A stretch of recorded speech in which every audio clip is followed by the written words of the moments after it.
There's a certain group of people who swear by this game. They're like, this is the greatest Metroidvania of all time. Or at least they would say that about the sequel, right? Um, Ori and the Will of the Wisps. This is Ori and the Blind Forest, and to be honest, having never played it before, I think it's just for people who never played Hollow Knight. I think it just appeals to the audience of people who haven't played a good Metroidvania before. No, I am joking. I've never played this game. I have no idea how good it is. I don't really understand what to do though, because I'm trying to climb this wall and I can't do it. So, not really sure what that's all about. Greatest Metroidvania of all time. But sure, let's just die and go the other way. Sunken Glades. Sure, sure. I can gain ability points. Sure, sure. Oh, right, of course. Oh, I thought it was the stomp move that Ori has as the down B or the down air in Rivals. But no, I still don't have that, I guess. But yeah, to be honest, I've not played a lot of Metroidvanias. I really like... I mean, I've talked about it a lot before. I really liked Hollow Knight, but I haven't played, like... I don't know, Metroid or anything that much. Game saved. Sure, sure, sure. I played Super Metroid quite briefly, but it's one of those, like... Okay, people are going to make fun of me for saying this, but I don't care. I'm going to say it anyway. It's one of those early, like, games, you know, it's an SNES game, where I feel like it doesn't communicate what I'm meant to do as well as I want it to. Like, I don't want a game to hold my hand. There's a fine balance between, like, I want a game that I know what to do and I know where to go, but I don't mind exploring. I don't think there needs to be, like, a single obvious direction to go at all times. Like in Mario, you always run forward, and that's just the answer. But Mario's not a game about exploding, right? On the other hand, Metroidvanias are about exploring, but particularly with a game like Metroid where the environments are not super interesting, yeah, it can be a little bit like boring. It can be a little bit like, you know, boring to oh, I can save my game anywhere. I thought it would just be like at those little blue locations, but sure. Yeah, I kind of just wish there was a little bit more direction. Maybe I need to play Super Metroid again. Last time I played it, I was like 14 and I was playing it on the Wii U Virtual Console or something. In fact, no, I might have been younger because 14 is when the Switch came out. So it's unlikely I would have been playing it then. So yeah, I was probably like, I don't know, 12 or something. Playing that game. So maybe I was just a stupid kid and like, okay, I was definitely a stupid kid. But maybe it wasn't the game's fault. I don't know. I don't want to shit talk a game that I'm not super familiar with. I just want to illustrate the point that I've not played a lot of Metroidvanias, and so like my point of comparison is always going to be the one Metroidvania that I really liked, which was Hollow Knight. But it's kind of interesting. I have been meaning to play Symphony of the Night. People keep telling me it's the best Castlevania and it's one of the best like Metroidvania games. Gotta check it out, I guess. But it is interesting, that like point of comparison thing, because oh, what the hell?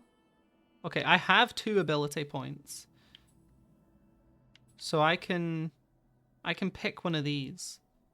Allows reusing soul links and shortens the cooldown. Okay, I don't care about that, because that's just saving the game, right? A soul link saves the game, so I don't need to do that. And this all seems like quality of life stuff. I want to go the red path. Seems like it actually gives me more stuff. So now what is that flame stuff they were talking about? Is that... Is that just my attacks? I guess. I guess that's just my attacks. But that point of comparison thing is interesting to me because, like, there's a lot of things where it's actually easier to introduce them to somebody who has never seen anything similar than it is to introduce them to someone who has a point of comparison. For example, I was trying to introduce my boyfriend to Magic the Gathering, but he hasn't played Magic, but he has played the Pokemon TCG. His only point of comparison is the Pokemon TCG. And because they are so very different, and there's a lot of, like, quite specific language in Magic that doesn't exist in the Pokemon TCG, he found it kind of confusing. The idea that you attack or like you declare attackers in Magic, but you don't choose who you're attacking, or like you do choose who, you don't choose what you're attacking, or like what creatures you're attacking. That was confusing. Or the fact that you have a life point total, where in Pokemon you don't attack the other player, you only attack their Pokemon, again, was kind of confusing, because in Pokemon you are not a part of the game, you're just making decisions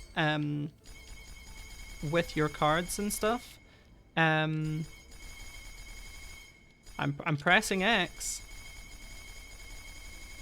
Not opening the Spirit Gate. That is a bit misleading. Yeah, you're not a part of the game in Pokemon in the same way that you're a part of the game in Magic the Gathering. Whereas introducing someone who has never played a trading card game to Magic can be a little bit easier because they're learning all of these concepts for the first time. So that's kind of interesting. The same goes for like fighting games and stuff. Like, I think it's harder for me to get into fighting games or like traditional fighters, because I've played Smash, compared to people who have not played a fighting game before. Their first fighting game is like Mortal Kombat or Street Fighter. I think they're going to have a much easier time compared to me, who's like got this completely different point of comparison, but it's close enough that the wires still get crossed. That being said, I think that there is a degree to which you can be familiar with, like, a genre of game, for example, that actually makes it easier for you to get into them. Like, if you're super familiar and you've played like a bunch of platform fighters, but you've also played a bunch of traditional fighters, then sure, playing another traditional fighter for the first time or playing another platform fighter for the first time, that's going to be super easy. That's going to be like barely an inconvenience, right? And I feel like I kind of have that when it comes to like playing new speedrun games and stuff, because I have because I've done it a lot, because I've speedrun a lot of different kinds of games. I feel like I'm pretty good at picking up on techniques, strategies. I'm like pretty good at figuring out what's fast when I play a new game or I pick up a new speedrun. But like early on, I don't think that was the case as such. Like the first couple speed games I played were pretty different from each other, and I think that, wow, okay, huge like spider in the foreground there. I think that you know, there were, when I started picking up Tokobot, I was the only person like kind of trying to figure out the speed strats for that game, and there were a lot of growing pains. Like those early runs were pretty rough around the edges in a way that I think anytime I have gone into a new speedrun like in the last year or two, I think I have started off at a higher point just based on my experience with previous games. And I think if I pick up a new game for the first time today, I will be like much better to start off with than I was back then. Like it's all about, you know, getting to somewhere from a starting point. And I think like if you go into I don't know, Sonic Adventure expecting it to be like Mario 64, there's gonna be a problem. Like, you're gonna run into a problem. They're not similar games. Gameplay-wise, they're really different. But, you know, you might go into them thinking, oh, they're platformers, you know? Okay, we have a Mega Man wall jump. That's really nice. I like having that kind of wall jump. What's the other blue thing? What does that do? I skipped the part that tells me what the other blue does. I don't know. I guess I can attack more. That's my guess. I know the blue thing is called sign. Don't really know what that means. Charge flame, spark flame. I don't have charge flame. Requires charge flame, spark flame. Where is charge flame? Is that something I can't, like... I have to find it, maybe? It doesn't seem like I can unlock that here. Well, whatever. Having the magnet thing will be nice, because sometimes they fall into, like, spikes, and it's just like, oh, okay.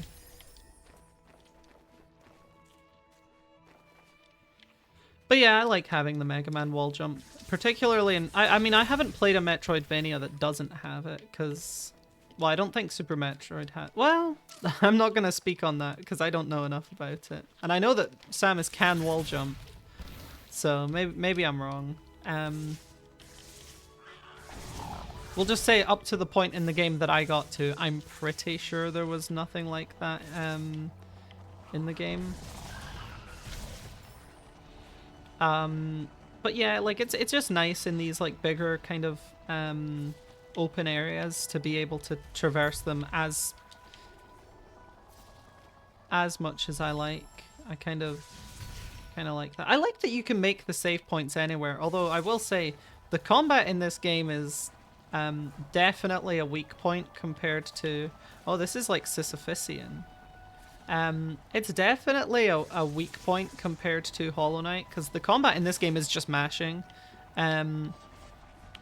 Although it does have more intricate platforming than the majority of like Hollow Knight is not super platforming based. There are areas like the White Palace and stuff, or like the Path of Pain, whatever it's called, where platforming is like the main focus. But I think largely within the world, the platforming's not super intricate. But here, the platforming in this game seems to be the focus. I'm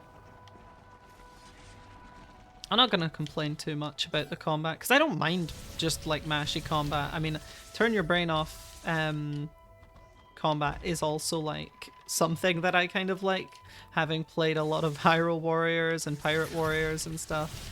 I do appreciate not having to think too hard, honestly.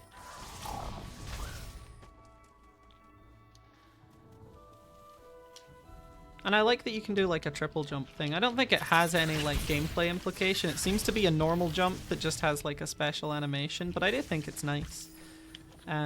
It's like cool looking. You can do like a front flip. This is where we take our map thing. And what does it do? It shows me where to go next. Well, I want to go this way, because otherwise I would have missed that thing, which opens the door, which I found earlier. Not sure where I found it, though. But there was a door I saw earlier that needed 2 of those. Oh well. I'll just go up here and go to the next area. Can I get up there? Yes. I just need to do a bigger jump. Oh, there it is. It's actually the area I was going to next anyway.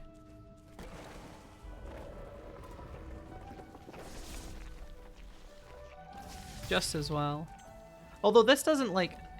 It's interesting because there's a point in a Metroidvania where you get out of the tutorial, but the game doesn't really tell you that you're in the tutorial to begin with. which means it never tells you that you're out of the tutorial. Like, I would consider myself to be in the tutorial right now. I'm unlocking, like, the basic kind of features, and they're still telling me how, like, exploring the map works and stuff like that. I don't know.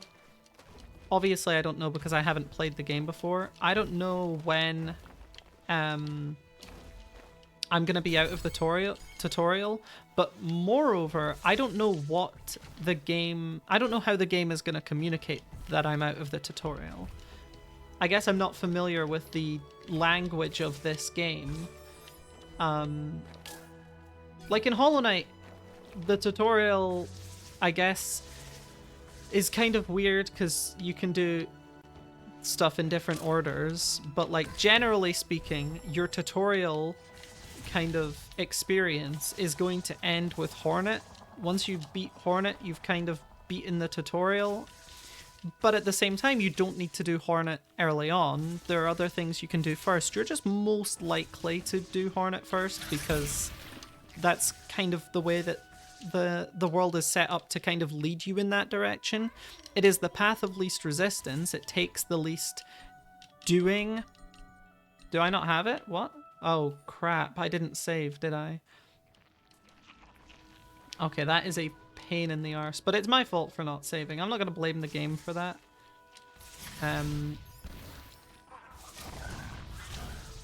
Because yeah, I definitely should have saved. Did I keep the upgrade thing that I got though? The like magnet thing? I can't tell. I did keep that, okay.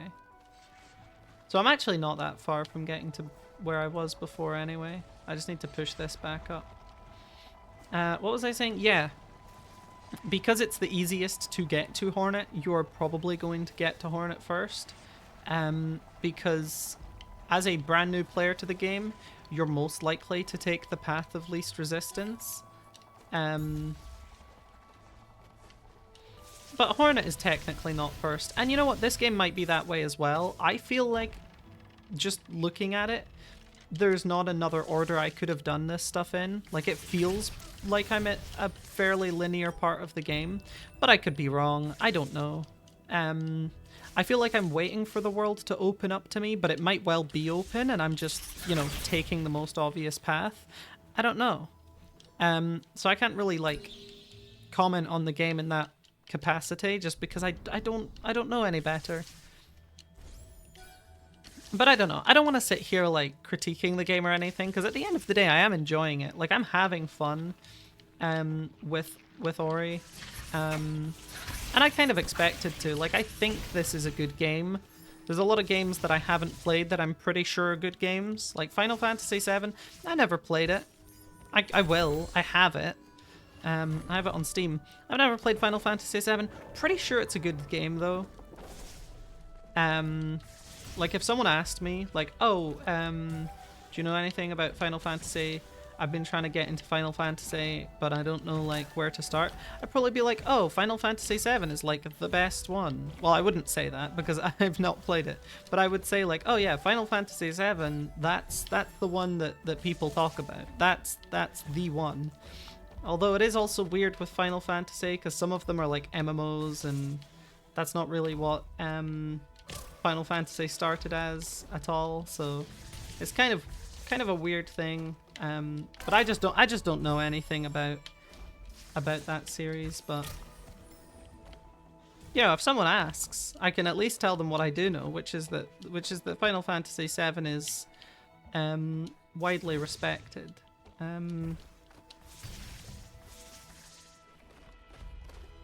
That's the weird thing when it comes to recommending games. People are like, oh, you know, I really liked Breath of the Wild. It's like, how do I recommend a game for someone who really likes Breath of the Wild? Like, do I tell them to go play Far Cry, or like, I don't know. It's definitely not a Zelda angle, I don't think. Unless they're like, oh, my favorite part of Breath of the Wild was the divine beasts and the dungeons and the shrines. Then I might be like, oh, yeah, maybe you should play Zelda.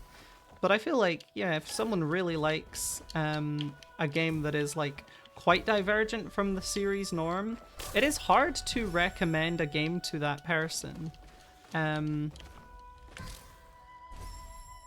which is kind of how I feel about a lot of Sonic the Hedgehog games, is like none of these games are really like each other except the first three.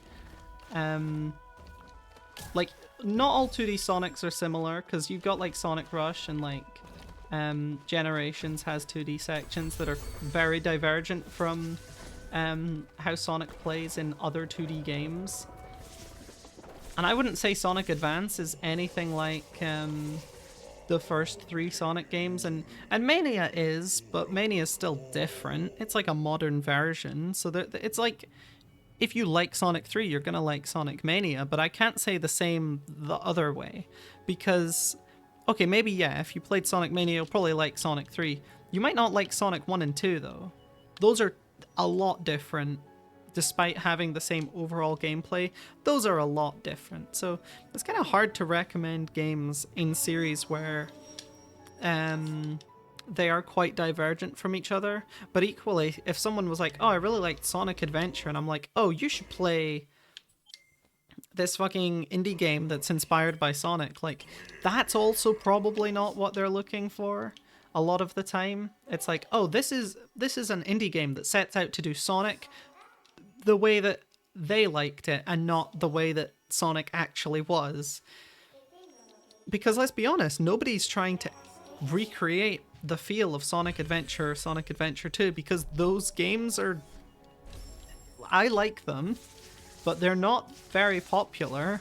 The actual gameplay of those Sonic games is like pretty widely panned.